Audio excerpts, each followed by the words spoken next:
Welcome back to my channel. I'm excited to be here and I'll continue talking about narcissism. I started explaining narcissism series where we had part 1 last week, which was about talking about what narcissism is all about, how it manifests itself in personality, how you feel around that.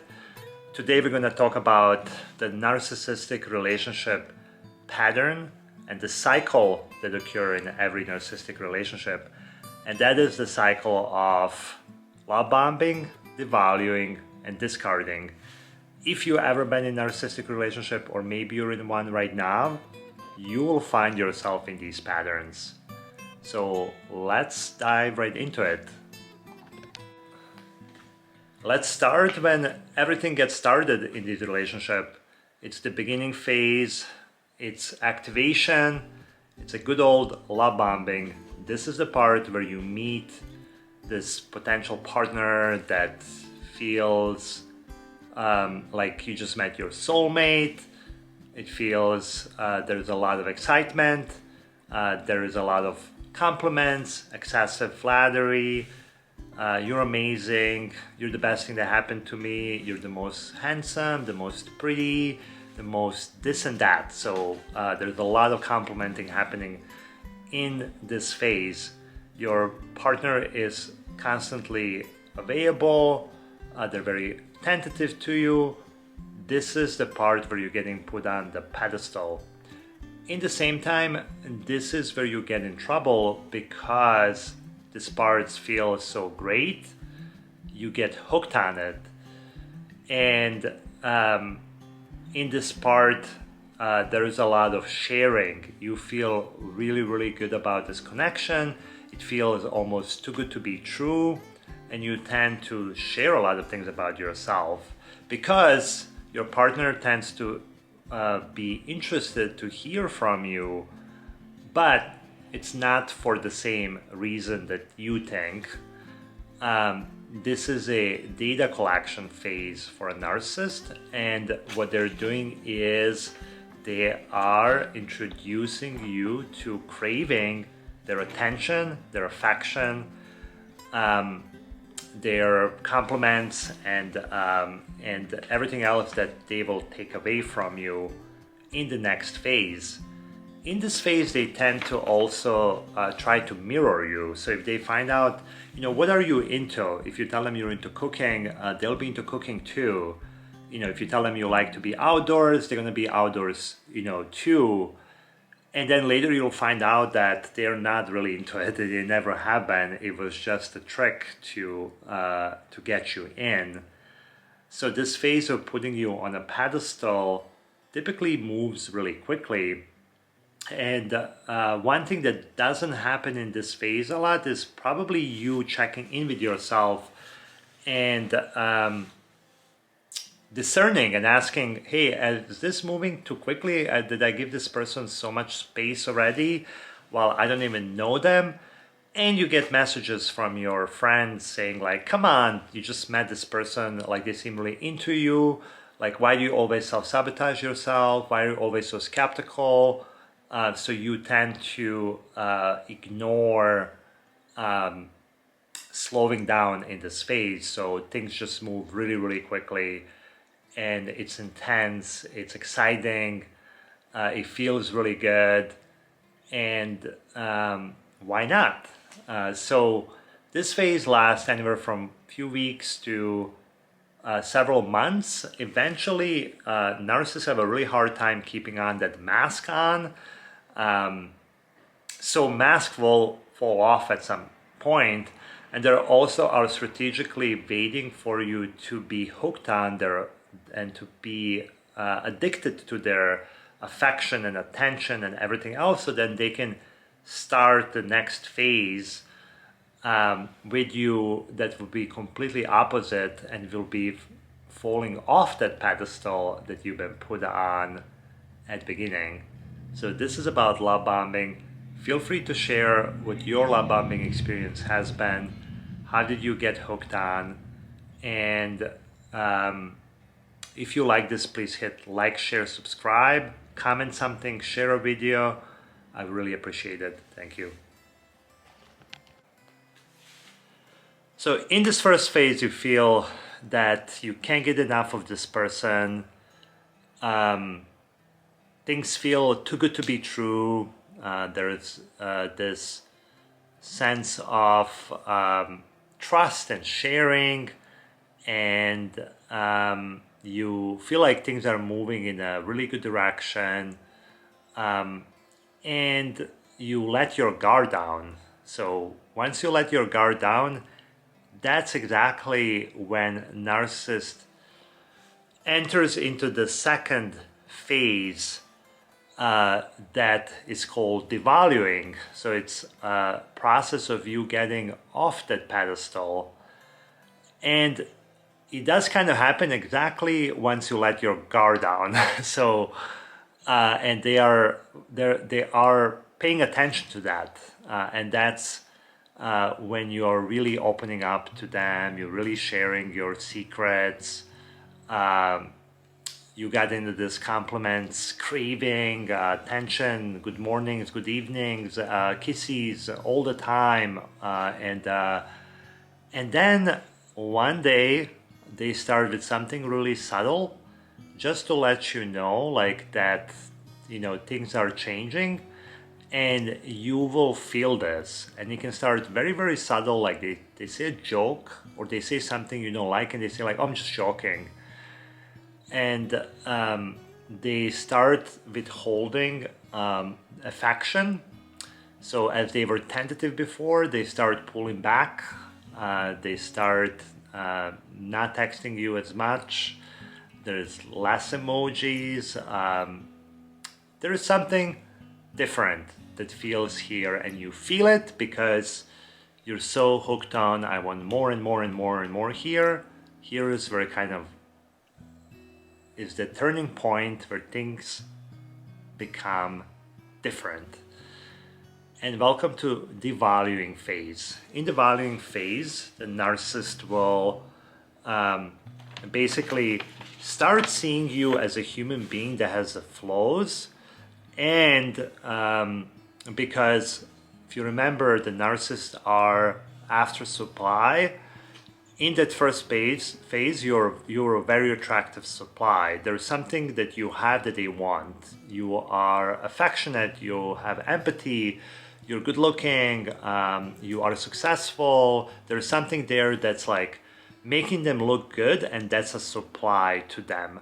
But narcissists do not operate in the area where they can be in a partnership that they kind of frame that they want at the beginning. They have to be in position where they are dominating. They have to be in position of control, and this is where that second phase starts, is like where they are exercising their control on your behalf. You just didn't know that you signed up for that, but that's what's happening here.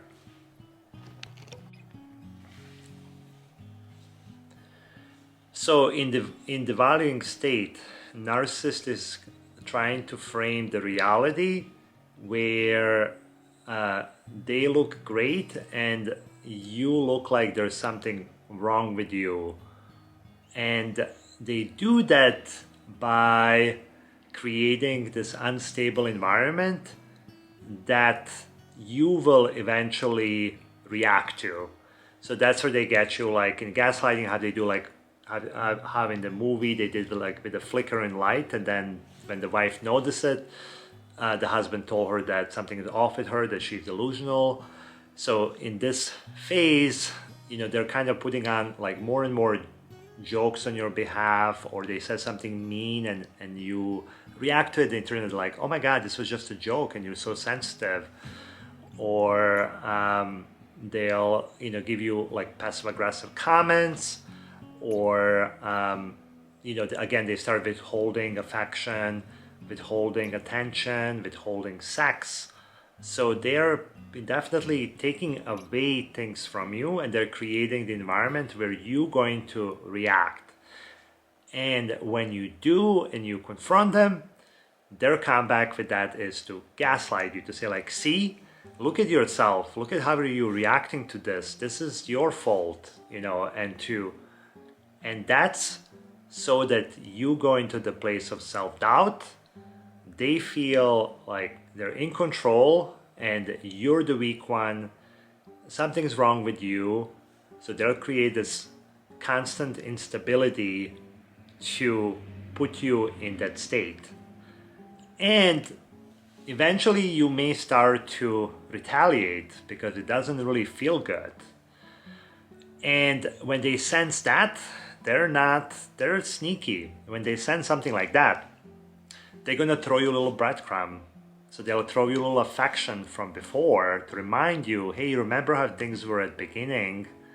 Remember that? So here is this, like, I'll take you out for dinner, like I send you a nice text message, I'll give you a little bit of affection to remind you of that. And things will go back to devaluing soon after that. And these cycles, they become shorter and shorter where they're, nice to you. So that's the devaluing state. This is the phase that really doesn't feel great. It's the phase where you start, your self-esteem, your self-worth, your sense of self start eroding, and you get stuck in it with breadcrumbing, which is a reminder of the love bombing. And it's the phase where you start getting more isolated.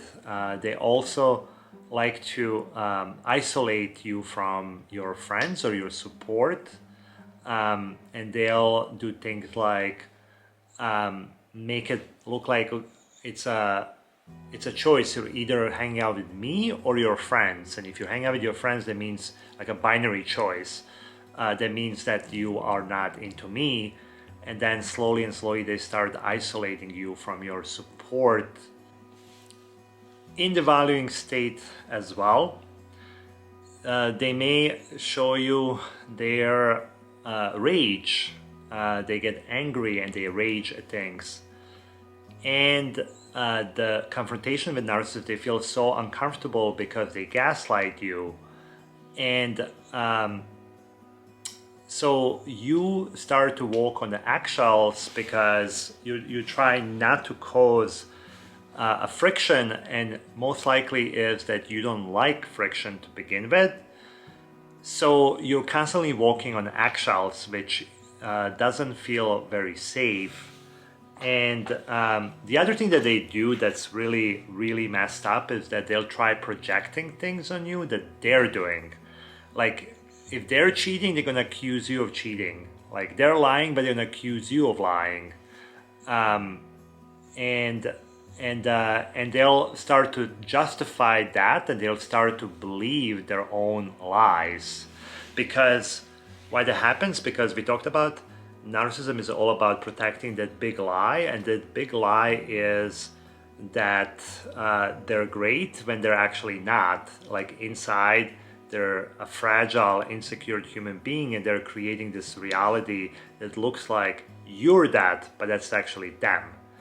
So it's really, really, really, like, psychologically, like, messed up. So because the second phase of the devaluing phase is really, really draining. It drains everything out of you, and you come to the point where you're just trying to survive through a day. You're trying to walk on the eggshells, not to poke the bear. You're trying to protect yourself by choosing the pathway of the least resistance. After a while, you become exhausting, but you also become a pretty bad supply to a narcissist, because when they're able to dominate you, I mean, they're able to, for example, cause you to react to and then to gaslight you, that gives them so much supply. They feel in control. They feel they're dominating. They feel like that supply area for them is getting filled. But once you're exhausted, depleted, you become a pretty bad supply for them. You become boring, unattractive, and just a bad source of supply.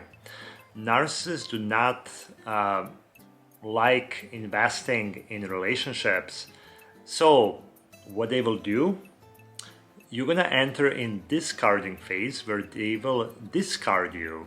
So it feels really dehumanizing, but the way they see it is you're becoming a bad source of supply and I need a fresh supply. And what they do is they'll usually line up a supply that's overlapping with your, probably with your devaluing phase. And then once they get a new supply going, at some point you become a big liability. So they will at some point just cut you off. They'll basically discard you, dispose you, whatever you want to call that. It doesn't feel great. It does not feel great, but it could be one of the best things that happens to you in this relationship cycle. Sometimes they won't get to that point because they like your supply or whatever it may be, so like they never get into the discarding phase. But if they do get into the discarding phase and they dispose you, it feels awful, it feels devastating, but it probably could be one of the best things that's happening to you because it's giving you opportunity to walk away from that type of relationship. Also, there is a difference if you get discarded or you discard them. That they will really, really not like, and that will not be easy on you. But discarding phase is happening when they're kind of like, you know, they don't feel they're getting a lot of supply from you.